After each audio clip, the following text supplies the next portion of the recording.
Hello, everybody, and welcome back to DreamHack Winter 2018. It's time for round number 5, our 5th and final round of the day. We've got 4 more rounds coming tomorrow, and these two chuckleheads joining me on the desk, losing their minds right now, are Lorinda and Derek Brown. What is so funny? I was sort just of in the shot. Neil's elbow in the shot and him panicking and just smashing into me. It's just funny. I'm so sorry. Let's just put it this way. We get far too hyped up by the intro music and have found new and interesting ways to dance to it time and again. It's a club banger. It's good fun. You hear that in the clubs in England. I think they have actually revealed what we do sometimes as well. There was video of it on Twitter, I think, from Atlanta, of you and Jace at the very least. Fist bumping to your heart's content. But it's been a great day so far, other than white people dancing. How are you doing, Derek?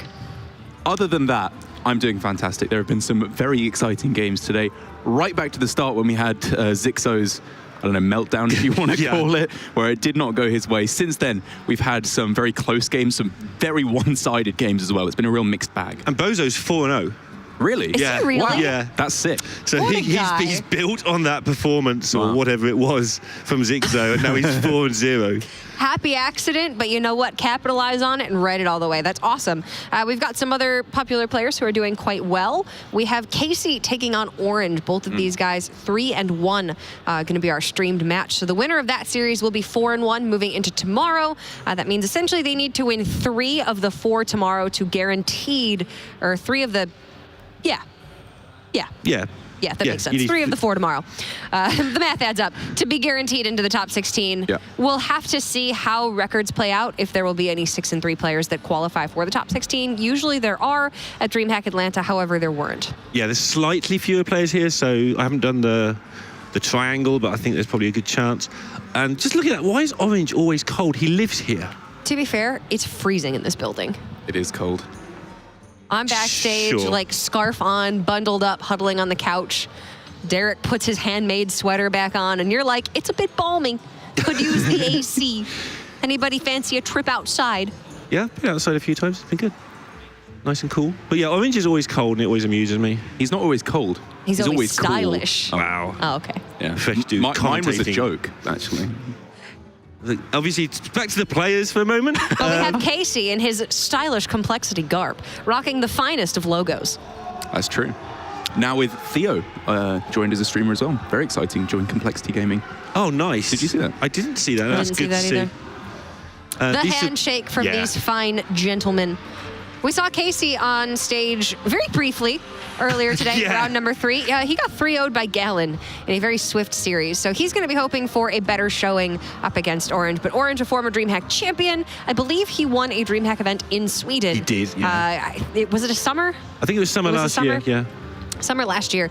So he's looking to bring that title back home. Again. He's won a lot of titles as Orange over the years. Couple Seed Story Cups, DreamHack, and various most stylish invitationals and bits and pieces. And Casie, obviously, he's had that tremendous year, making as many top 16s as anyone. Nearly got it done at Orange County, but ran into Fino, who I don't think anyone begrudged to win this year, because Fino has been doing even better than Casie. I think he's going. And that's hard. Yeah, there's very few people who can say that. But Casie had that top 16 curse. I think he lost his first 5 top 16 matches out of the 7 he's made. And then he made a sort of a quarterfinals, and then he's made a final. So he's one of the players who can definitely get this done. But Orange is really hard to beat these days. He is indeed. And even ignoring the caliber and the prestige of these players, in terms of lineups, I think they give a slight advantage here to Orange. His decks, I think, line up a little bit better against what Casey's going on. Well, let's go ahead and take a look at him. We've got the bans ready as well, so we can see how that will factor in to the overall favor here. Which of these players may have a bit of an edge over the other. Casey's Hunter is banned. He will have Druid, Shaman, and Warlock. Orange's Hunter is also banned. He will have Shaman, Paladin, and Druid. That change your mind at all, Derek? Not really. This is the bans that I was definitely expecting going into this series. The Hunter is, in my opinion, the best anti-control, anti-druid deck that both of these players have available to them. So just getting that out of the way and giving their, I would say, both of their druids a good chance to sweep through. Yeah, and it does magnify the difference that I'm sure you're going to talk about in a minute. So if you want to explain why you think Orange is slightly favoured? No, Neil. You go ahead. So Orange has the even Paladin, which is the big deal against the even Warlock. It's we've both said it today, different casts apparently. I didn't even hear you say it, but it's just a well-placed deck right now for beating the decks that are available. It's a raw power level. It's kind of clunky and messy, but it just gets it done against all the stuff we can see here. It just does a great job, in my opinion, of punishing decks that don't remove enough. Yes. If one minion sticks, you stick a Blessing of Kings or a Spike-Ridge Steed on it, and you are miles in the lead, which Druid and Warlock, they can't afford to remove every turn because they don't have that much removal. It just doesn't seem like a deck that should be as good as everybody thinks it is. And I just yet don't it is. know. I don't know. We saw Odd Paladin perform really well. Gallon swept Casie 3-0 with Odd Paladin, but then we saw Andre Bear performing really well with the Even Paladin in the very next series. So we'll have to see how it does this round, but we want to know who you at home are rooting for. Make sure you are following in the channel and then in the chat, #Orange or #Casie to cast your vote for one of these Titans of Hearthstone. What about you, Lorinda? You have a favorite here?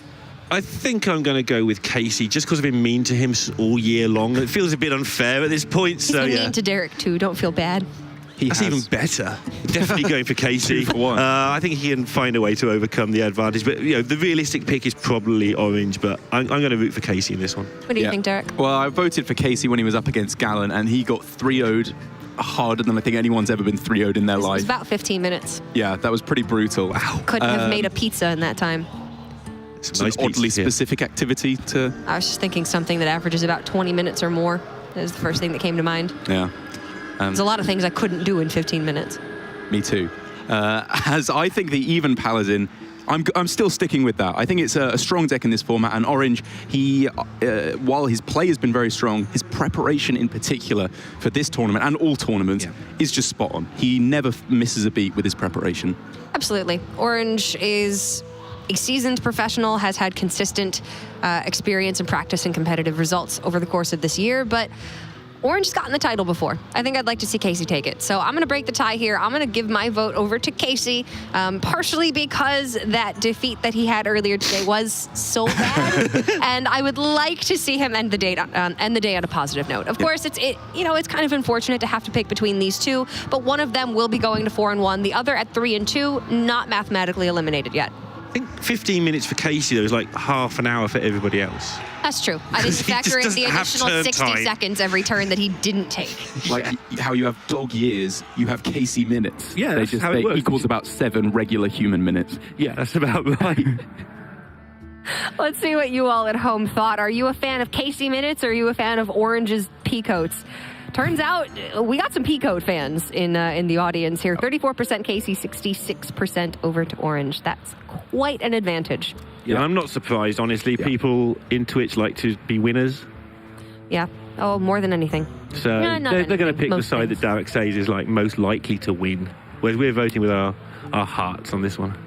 Orange voting with our hearts. He's garnered a lot of support. They like Rayned. Derek clearly has that going for him. But we'll have to see who's going to end up taking this series. Will it be Orange or will it be Casie advancing to a 4-1 record going into day number 2? The 5th and final round of DreamHack Winter starts right now.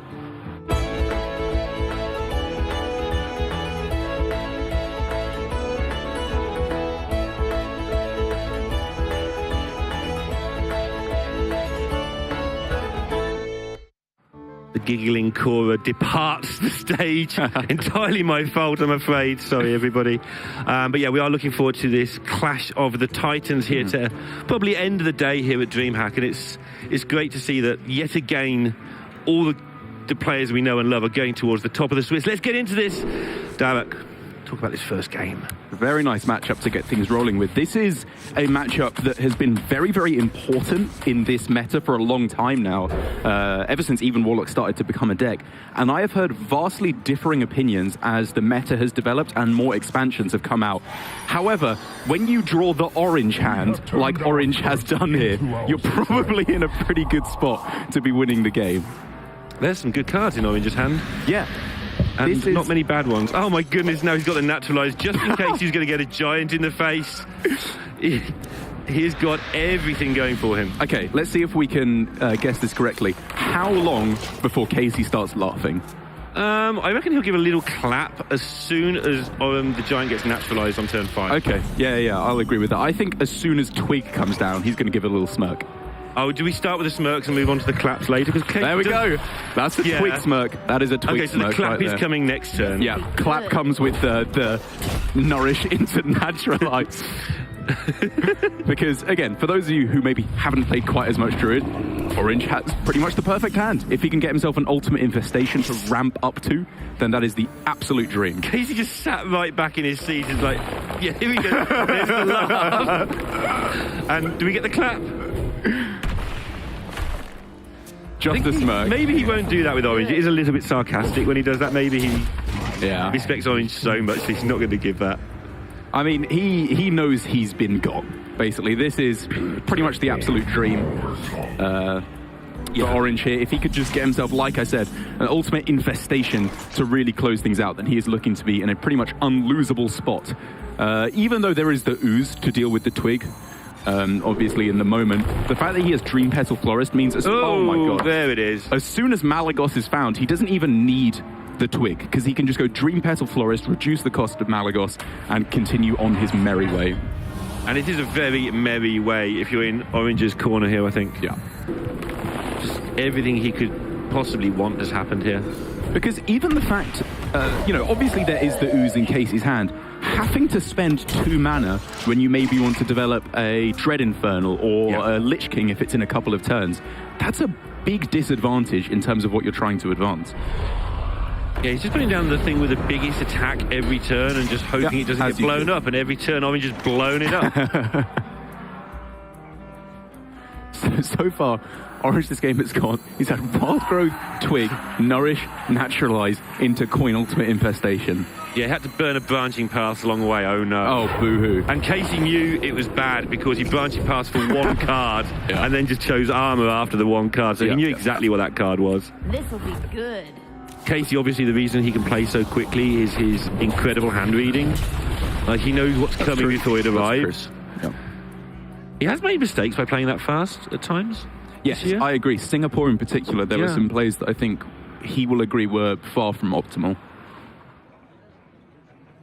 Imagine if we saw, like, Casie that knew when to slow down. Because he's always saying slow down, but he only needs to slow down on like 1 turn per tournament. So he doesn't know which turn that is. You can't just slow down your natural play style. And it does win him matches. That is 2 damage off lethal right now for Orange. He can go... okay, so there's plenty of options here, so he does need to take this slow. We could see Florist right now for a 50-50 that basically wins him the game if it hits Malagos. We could see, as it looks like he's leaning for, Alexstrasza face into Ghoul attacking face as well, which sets up very likely for lethal on the following turn. It would have to be a pretty tremendous series of attacks for Casie to be able to pull things back. And even if he can, through the use of Spellstone and a whole bunch of trades, there's still Florist for a 100% chance to hit Malagos on the next turn. Yeah, the Beetle will gain 3, which will make it just a little bit irritating, but he's still got an 8-8 and a 5-5 that needs to be dealt with. There's no sort of taunt up available for Casie. Obviously, he can play the Lich King, but he doesn't taunt up. I also like from Orange the use of Spellstone instead of Naturalize on the Drake there, because I think the health total really doesn't matter anymore on the minions. It's more the attack. And 4 attack versus 3 attack is not that much. Yeah. So save the Naturalize for the Lich King. Maybe that matters later on down the line. Who knows? Yeah, or even if, again, if there's a Sun Fury or something, maybe something that like helps. that. Yeah.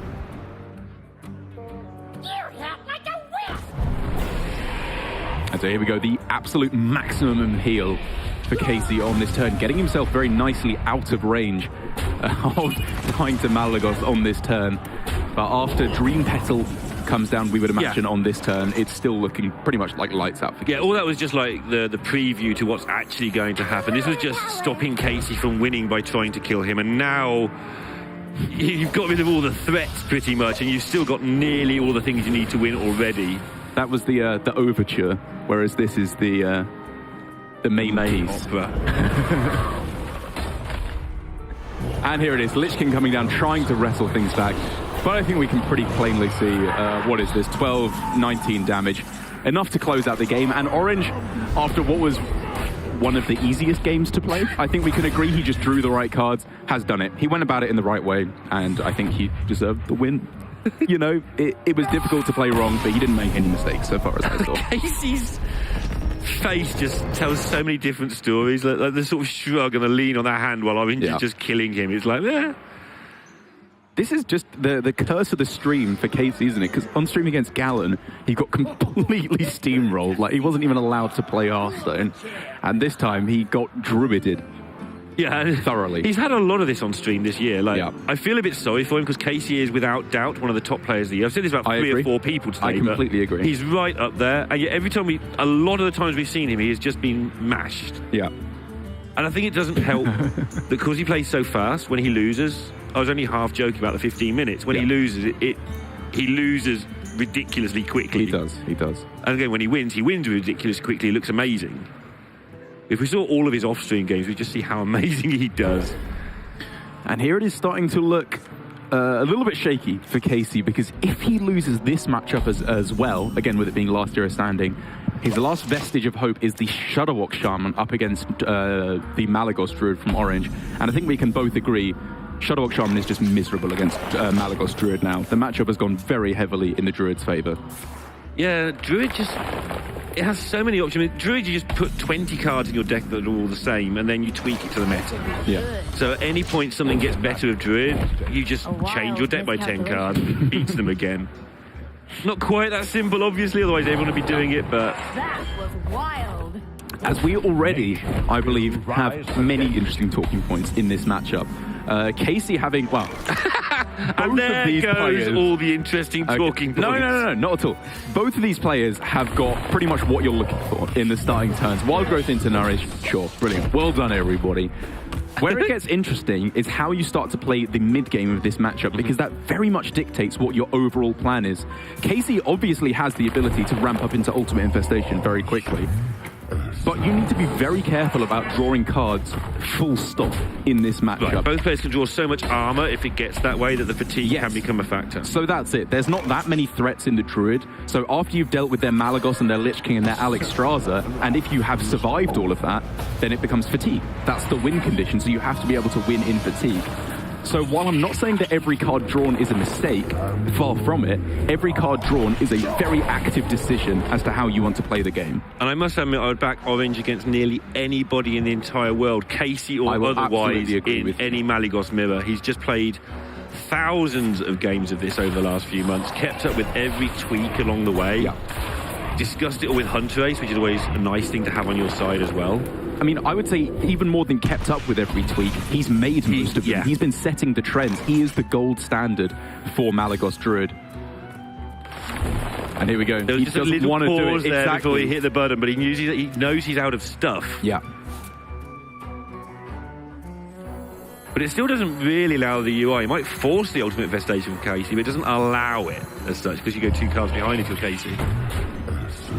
However, the fact that you get a 5/5 body out of it is pretty big, actually. Getting a 5/5 in your deck where your opponent doesn't have that, because they may never be able to cast the Ultimate Infestation, is a rather large deal. Yeah, the players forced Casie into this. Is forced Casie to go behind in fatigue by going ahead on the board yourself. Kind of clever. Oh, and here we start to see some very, very important cards being picked up by Casie. Obviously, Malfurion. As soon as you get that, the ability to OTK your opponent with Malagos becomes significantly more difficult. As we're seeing here from Casie, a strong admission that he knows the burst is not the main way he wins this matchup. And 3 points of damage swing per turn for the next 15 turns is gigantic. Big, very, very big. So that has been cut down, and everybody loves the Lich King here. You hear them all in the background. My thoughts are plagued. Faceless just seems to jump in and out of this deck. Yeah, I mean, Casie and Orange were having, I won't say an argument, a discussion about this before the tournament, where Orange was saying he doesn't like it messes with Dream Petal Florist too much in his opinion, whereas Casie was saying it's so versatile, Faceless is just good in this meta, because there's so many cubes knocking about. That actually sums up both players' style of learning and playing as well. Orange likes to know what his deck does, have a very clear path to victory against different decks, Whereas Casie likes to go, I like to be inventive when I'm playing, so he likes to have the versatility. It's only a one-card choice, but I feel that neither is right or wrong. It suits each, and I know people hate this phrase, but players do have preferred styles. Yes. It is just a thing. The game is too complex. There is a correct right and wrong. I'm not going to deny it. Yeah. But nobody knows what it is, so your style then comes into play. And they also have limitations. Orange is a player who I think will self-admit he used to be not that amazing of a Hearthstone player. Right. He's worked incredibly hard to get to the level that he is today, which is far from a slight to him at all. I have tremendous respect for Orange and the way he approaches the game. But it does mean he likes to get a deck, know every card in it, how it works, and grind 100, 200, 300, 400 games with it. And if he makes a change, it's because he wants to make that change, because it suits how he finds the gaps in the game to be for how he plays. And again, Casie, I mean, the reason he's such an amazing Miracle Rogue player is the way he uses all the options to the max in 0.1 seconds somehow. Like, you'd think it'd be the other way around. You'd think that the guy who'd done all the learning, if you want to, again, that sounds slightly insulting to Orange, but to get the point across, you think he would be the one who would play quicker. And the versatile guy would be the one considering the options, but it's just the other way around. It is indeed, but as we've been nattering on, this game has been speeding up rather quickly. The Faceless coming down for Casie, again, being used not for the combo. He is very quickly dismantling his Malagos combo by using the Moonfire on the Poisonous Spider, using the Faceless here just on the Lich King. And now it means that because he's done that, he has got a pretty strong lead on board control here with the Alexstrasza, pushing a lot of damage through to face, and he might just be killing his opponent with a board of decent-sized minions. Yep. It's going to be interesting if they both survive, which they might not, looking at their hands, how these Frostmourns work out. Yes. Because whoever can get an amazing Frostmourn without dying will win the game if somehow they both survive these next 3 turns anyway. Well, I mean, Casie has the Twig. He doesn't have the Frostmourn at the moment. It's just Orange, which is a decent advantage. I think mostly in terms of damage through to face. You probably don't want to be soaking too much damage with it if possible. Getting the minion he can. Getting double Lich King. And in a resource battle, Lich Kings are amazing. And just look how they're playing this. This is not how Malagos Druid is quote-unquote supposed to work. Right. You're supposed to draw through your whole deck, play Dream Petal to reduce the Malagos and deal 40 damage to them in 1 turn. Both players realize that is not a valid win condition, so they are scrabbling for board so that their opponent's armor gain cannot save them from the jaws of death. And Orange has managed to preserve, though, this hand on the left-hand side, this massive damage, which won't be used as the normal combo most likely. He'll just have 1 turn where he just goes, here's a load of damage. Wear it. Pretty much. He has now played the Floop, I believe, as a Lich King, so his damage is somewhat severely reduced, I think it's fair to say. Ferocious Howl's okay, because even though we're talking about fatigue battles, you don't go very deep into fatigue usually. You generally just play Howl. So just get that the armor. Exactly, because it means it's way more difficult for your opponent to kill you in the immediate, which is also a very valid consideration in this matchup, as Casey's face says it all. Losing the Malagos here is one massive threat that he has to deal with now, and I believe he's used both naturalizers already. So Orange can get the first Malagos down here, just may choose to use the Moonfires on face, but probably won't, and then he's just got swipe afterwards anyway. Oh man, like, sometimes it's worth considering that stealing Malagos is not that important because you have double naturalize to be able to deal with the Malagos from your opponent. But with them being used up now, these Malagis for Orange are going to be devastating. Anti-Magic Shell doing some good work here. But yeah, DreamHack seems like a good use here. Orange this realizing... might get the clap from Casie. Yeah, he's realizing that Casie is trying to set up for a double branching path lethal here, which is a good spot. A weaker player might be too focused on their own win condition, whereas we can clearly see now Orange is just letting it rip here. And while he is significantly further behind on fatigue now, he's got everything else. He's just got everything else, exactly. He knows there's no answer for the Malagos. And this is why this is such a hard matchup to play, because there's no general rules. I mean, there's general rules in Hearthstone are bad in any way, we know that. But yeah, they help you learn a deck. But this one is just like, do what wins, Yeah. the general rule. It's like, Yeah. that's just horrible to have to tell somebody. How do you win? Well, do the thing that wins. Which is why it's so important that Orange has made this deck his deck of choice for the last however many months. Yes. If he'd been playing nothing but Shuttlebox Shaman, say, for the last however many months and was just approaching this deck for the first time, Casie would be miles in the lead, even if Casie hadn't played much of it either, because he is the stronger, intuitive player, I would say. Yeah, I think that's fair. But Orange, because he knows this deck inside and out, I think is making some pretty nice plays here. Yeah, and Casie has used a lot of minions, even the smaller ones, just to be minions, to try and get that advantage through early. And he's kind of out of stuff now. Remember that Malygos was stolen, so he doesn't have that out. He's got to find a way to make this Lich King go all the way. Yeah. Which seems like a big deal. It feels weird considering that there have been 4 Lich Kings hitting the board so far, and Casie now makes this one the 5th playing it from his deck. Yeah, playing things from your deck in 2018. Come on. He has managed to get a massive health lead. I mean, we can see that's going to be rapidly sort of got rid of by Orange. But Casie has generated... I always find it interesting how people do generate some sort of chance to win. And, you know, Obliterate is something to be able to start pulling this back. But the thing is, Orange just has 2 Malygos here. He can go for Malygos, Malygos, swipe, Moonfire, Moonfire. Which wouldn't actually be enough to win the game right now, so maybe we see He a might be cheap calculating Malygos. as well. If I get rid of the cheap Malygos swipe, maybe Moonfire the Lich King, do I win because Casey's out of things? Right. He's going through his head, I think, thinking, what can he actually kill me What with Lich if I King go cards for this? change this? Yeah, that makes things really messy. Yeah. Like, I think ignoring the Lich King, going for the full like Malygos combo next turn is a bit optimistic. I think Orange will realize he doesn't need to do it all in one turn because the naturalizers have been used up. It has to be Obliterate or Doom Pact for this to be cleared off. He does a lot of damage here if he Malygoses, Swipe the Lich King. Yeah. I think you can just Malygos swipe the Lich King and then not play Moonfires, because if the Malygos survives, he can go Malygos again next turn and double Moonfire for way more damage. Yeah, next turn. I like this. He's got proc the twig into UIU for 15 as well while you're at it, just in case it's not enough. Why not?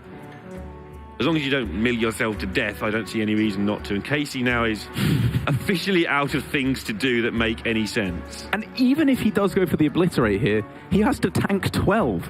That's fine. That's how much damage the Malygos was going to do anyway, give or take. A little bit less. Estimates are good. Actually, it's a fair bit less with the attack as well. But Orange, this is not a game-losing occurrence for him. And he's seen that, and now he's like, okay, well, here comes the second of the Malygos. I think it might just be Alex Straza next turn, actually. Or sure. Maybe both. Why not Alex Straza? Why not both? Seems good. What are you going to do? Spreading Plague me? I mean, yes, but... Yes. And this has been such an explosive game. This is not the way this generally goes in the mirror. Right. Usually both players draw okay, not incredibly well, as both players have done here. And it goes to fatigue, you have to hold back your card draw, prioritize naturalizers, and where to use them. This has been an incredibly explosive game. 5 Lich Kings played. And there's the health total lead for Orange now, after... Just shows how quickly, if it goes wrong, that armor vanishes, which is why, even though it's handy, when you've lost your Malygos, kind of doomed.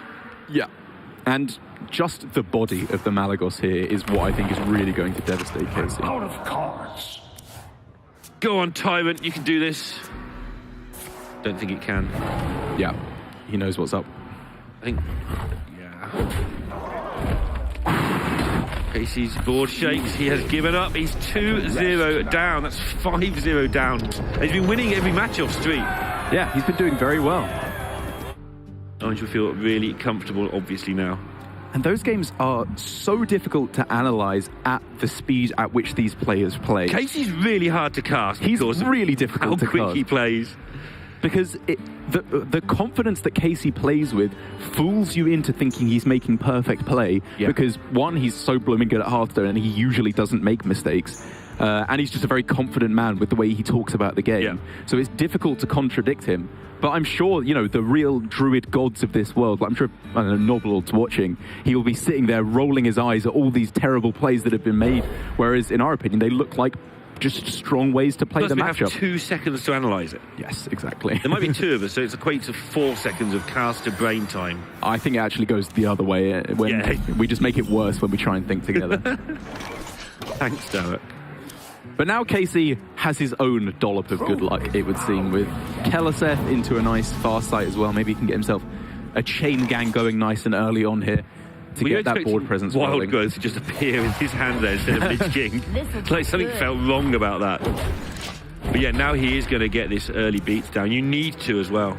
Even if it doesn't win you the game, you need to make it so that your Shudderwock can be played frivolously. Yeah.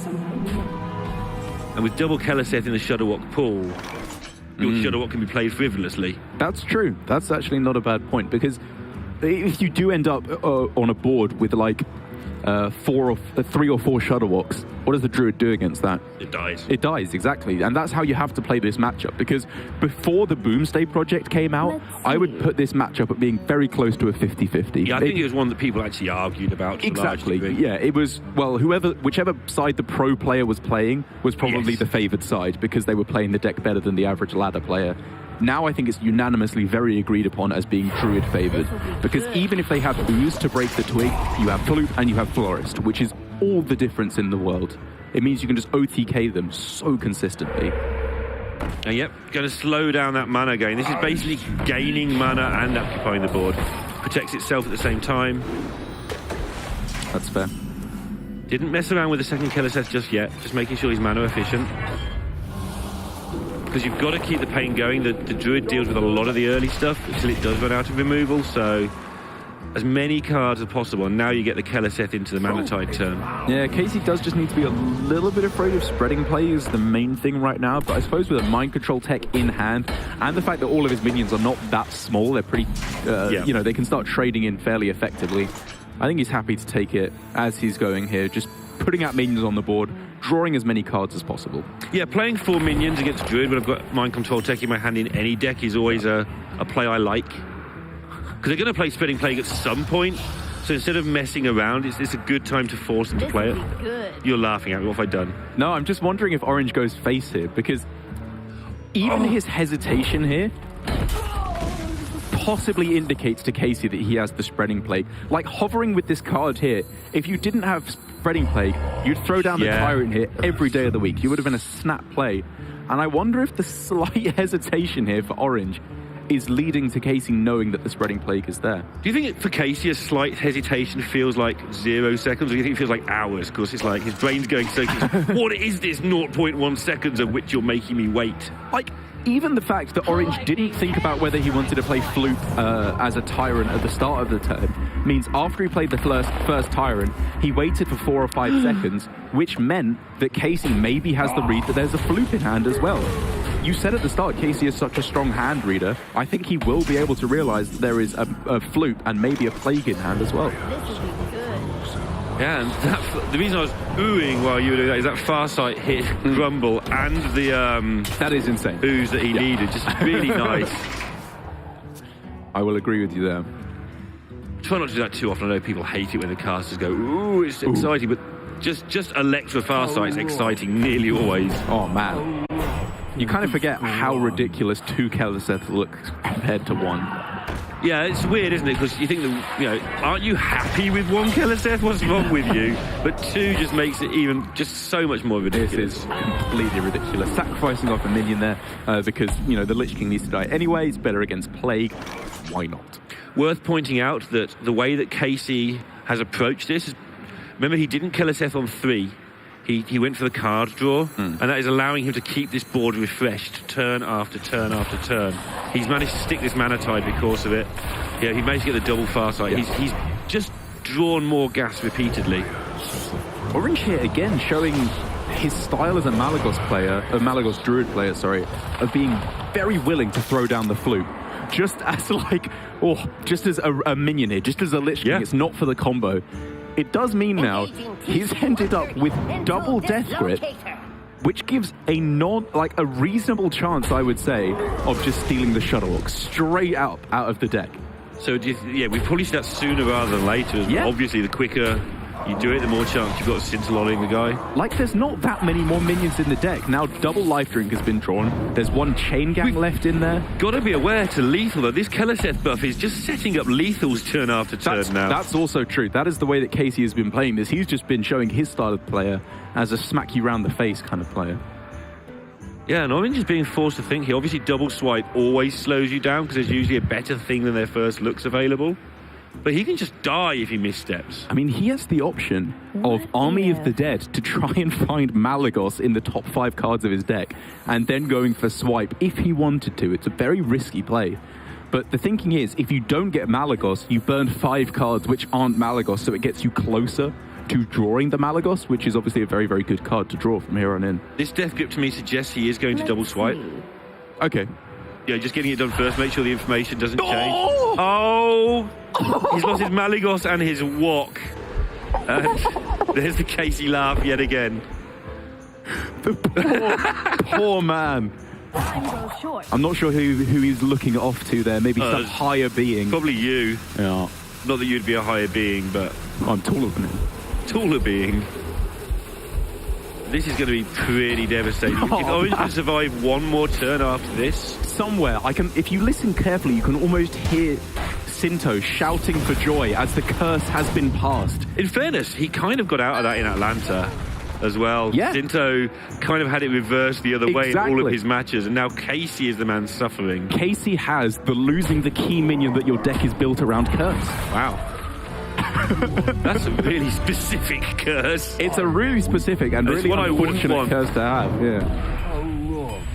But Casie has still found, like, we're joking around, but he's still finding ways to generate because of that double Keleseth. You know, 9/9 Grumble is pretty monstrous. And if you naturalize it, you draw two big things. Casie is not out of the game, so we should have made clear. It's a big blow to his strategy, of course. But Orange's own win condition is really limited now. He's used a Moonfire and 2 swipes. That's pretty much all the damage just 4/5 chain gone gang from his deck. I was getting excited for a second there. I thought that was the new patch coming into effect, but obviously Keleseth buff has always been able to be stolen. I was actually going to do the same thing, but I didn't want to make myself out to look silly. Don't worry, I'm here to look silly for you. As I'm trying to think, what does the Shudderwock do now in terms of battle cries? No Azalina in the deck, obviously. It plays a chain gang now, so the Shudderwock will copy itself when it's played by Orange. Yeah. But there's like no other minions in the deck. It would just be Alexstrasza. Mind control tech if that becomes relevant. Okay, yeah. But he's 8 cards ahead in deck. He can just sit back and not die and he should be okay. Well, not dying is quite difficult, actually, I would say here, because every minion that Casie is playing is still really scary. Oh, here's Hemet, minion of doom. I would just put Casie in the lead here. He is saying, I don't care about fatigue at all. Let's get all this rubbish out of my deck. I'm just going to win in the next turn or 2, or I'm not winning at all. Yep. And Orange is just hanging by a thread, really. He can deal with these things. He only has to deal with 3 more minions, probably, but I'm not sure he can do it. It's going to be so close. Oh, man, but Casey's just running out of stuff. Like, does he have any more minions left? Both chain gangs are gone. Both life drinkers are gone. Grumble, Shudderwock. That's like it. That's every minion gone from his deck. He needs Hagatha now, but he doesn't have any more minions to get the value from Hagatha. Got that Beetle. It's just Hemet. Beetle, card from Hagatha, blow up your own board. And Orange is so low on health. And Casie will get through a Scarab with Volcano. Orange can't rely on the 8/8. The 8/8 will survive the Volcano, everything else will die. Oh, okay. So that's got to be something he's got to be careful of. Yeah, you're right, you're right. But I mean, like, Orange just does druid things now. He gains a million armor, he naturalizes it. Like, I think if the naturalize is there, Casie can kind of just give up right now. Oh, and he's got the headset off. And Orange has done to Casie what Gallon did to Casie. And that is a Rapido 3-0. That was disgusting. Yeah, I mean, what can you say? I mean, what we can say is the Druid Mirror was incredibly well played by Orange. Yes, I think it makes it easy when you've got 2 Malagis, but he got into that position where it looked good. He didn't get scared of his health total going down. He knew he had it under control. Didn't get scared of Casie's high armor. But like you say, not a lot else you can say. Like, how can you judge Casie's play on that game? You can't really. I liked a lot of what I saw in the Druid mirror, the obvious willingness to dissemble their own combos, because that doesn't get there once the Malfurion has been played. When Malfurion the Pestilent comes down, the ability to deal enough damage to kill them just isn't there, because they can gain 50-60 armor so easily. And Orange is knowing that Casie would probably have to respond with Ultimate Infestation. Yes, yeah. So he didn't want to get behind in Fatigue, but knew that he could. Yeah. Just for one turn. That was kind of cool, but not a lot else you can say. Yeah, I mean, losing your Malagos, losing your Shadowhawk, both off of Death Grip. So anyway, as that one was so quick, we are going to take a short break and set you up another match. We were going to end it there, but we'll give you one more for today, so we'll see you in just a minute.